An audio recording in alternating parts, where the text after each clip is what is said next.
जय माँ बंगलामुखी, जय माँ पीताम्बरा। गुरु के चरणों में वंदना करता हूँ। दिव्य कर्मकांड दर्पण में आपका एक बार फिर स्वागत करता हूँ। हम बात कर रहे हैं 22 तारीख से शुरू होने वाले नवरात्रों के बारे में कि इस नवरात्रों में हम माँ बंगलामुखी की पूजा अर्चन किस विधि से करें कि हमें सभी रोग शोक दोष इनसे सबसे निवारण, इनसे हम मुक्ति पा सके। इनसे कैसे मुक्ति मिलेगी हमारे को, किस विधि से हम माँ की पूजा करें, माँ का अर्चन करें, माँ का पाठ करें, माँ का मंत्र जाप करें, माँ का ध्यान करें, कैसे हम करें कि हमें हमारे घर में यदि किसी ने तंत्र प्रयोग करवाया है, हमारे व्यापार को किसी ने बांध दिया है या हमारे व्यापार पे बंधन हो गया है, हमारे घर में कलह हो रहा है, हमारे घर में बीमारियां हैं, आए दिन कोई ना कोई बीमार पड़ा रहता है, एक आदमी ठीक हुआ दूसरा आदमी बीमार पड़ गया, आए दिन इसी समस्याओं में है। यदि आप कोर्ट कचहरी के चक्कर काट काट के परेशान हो गए हो तो विशेष वीडियो सिर्फ आप ही के लिए है। ये माँ बंगलामुखी इस कली काल में आपको शीघ्र अति शीघ्र आपकी, यदि आप पूरे पूर्ण भाव से यदि आप माँ की पूजा करते तो इस कली काल के अंदर माँ बंगलामुखी एक ऐसी शक्ति है। माँ को ब्रह्म विद्या भी कहा गया है, यानी कि 10 महाविद्याओं में से अष्टम भाव की महाविद्या है, यानी कि 8वें नंबर की महाविद्या है।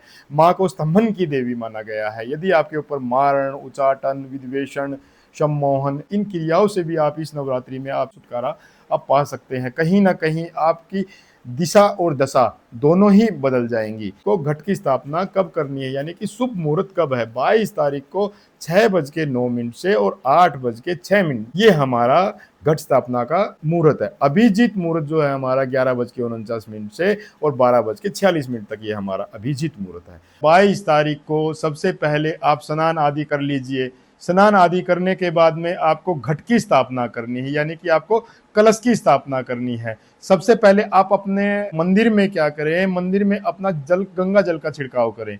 गंगा जल का छिड़काव करने के बाद में आपके घर में यदि दुर्गा की प्रतिमा है तो फिर आपको कोई नई प्रतिमा लाने की आवश्यकता नहीं है। यदि आपके घर में दुर्गा की प्रतिमा नहीं है तो फिर आप माँ बंगलामुखी का चित्रपट ला सकते। घट के लिए सर्वप्रथम आपको एक कलश की आवश्यकता पड़ेगी। कलश चाहे वो तांबे का है, चाहे वो पीतल का है, चाहे वो मिट्टी का है।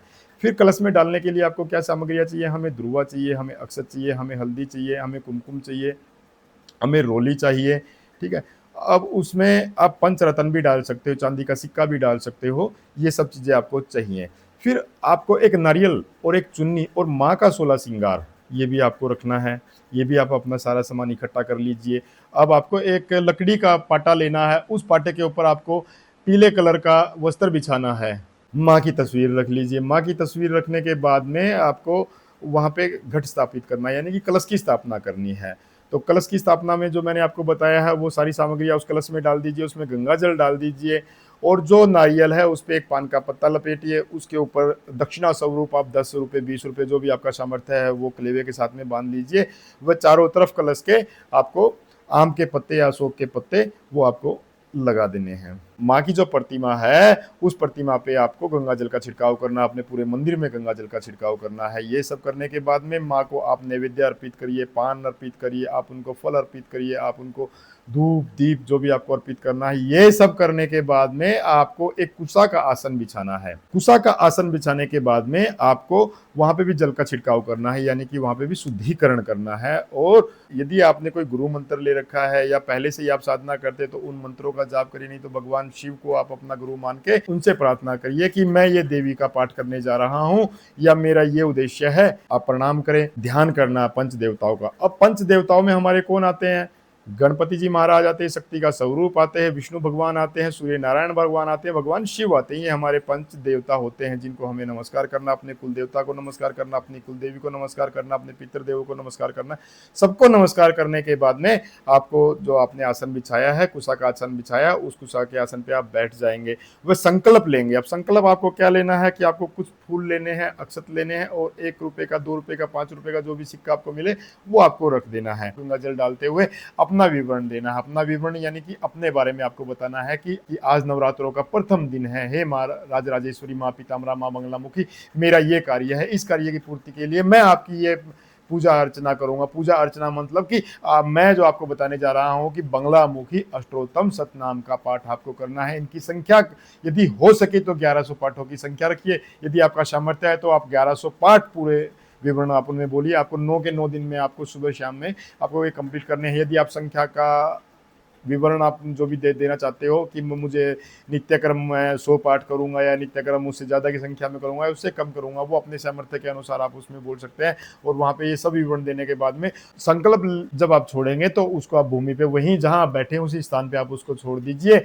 वह माँ पीताम्बरा माँ बगलामुखी का ध्यान करते हुए कि हे मातेश्वरी राजराजेश्वरी माँ पीताम्बरा, मैं आपके ये पाठ आज से मैं शुरू करके और अगले 9 दिन तक आपके नित्य कर्म में आपके ये पाठ करूंगा। अब पाठ करना कौन सा है? बंगलामुखी अष्टोत्तम सतनाम का जो आपको पाठ करना है, ये पाठ रुद्र यामल पाठ, यानी कि आपको शीघ्र शीघ्र अति शीघ्र फल देने वाला है। पाठ जो है ये पाठ इस प्रकार है। आप ब्रह्मस्तर स्वरूपणी देवी माता श्री बंगलामुखी चिचित ज्ञान रूपा च ब्रह्मानंद प्रदायिनी, ये आपको पाठ करना है। आप हमारे से व्हाट्सएप पे भी इसको मंगा सकते हैं। अब ये जब ये आप पाठ आपकी जो निर्धारित संख्या है, जब आप ये पाठ कर लेते हो तो माँ की आरती आपको जरूर करनी है, बड़ी आवश्यक है माँ की आरती। माँ की आरती करने के बाद में आपको 2 मिनट आपको ध्यान करना है। दो आरती करने के बाद में आराम से अपने आसन पे वापस आप आके बैठिए और माँ का ध्यान करिए और माँ से आप जुड़ने की कोशिश करिए। माँ से आप ध्यान के माध्यम से जुड़ने की कोशिश करिए। और माँ सब जानती है, लेकिन आपको थोड़ा सा उनको विस्तार से आपको बताना है अपने बारे में। ये सब करने के बाद में अपने आसन को मोड़ के और माँ को प्रणाम करिए। यदि आपको अधिक और जानकारी चाहिए तो हमारे नीचे दिया हुआ व्हाट्सएप नंबर पे आप पूजा से संबंधित या साधना से संबंधित कोई भी जानकारी चाहते हैं तो हमारे को आप व्हाट्सएप कर सकते हैं। यदि मेरी वीडियो अच्छी लगी तो ज़्यादा से ज़्यादा शेयर करना। जय माँ पीताम्बरा, जय माँ बंगलामुखी।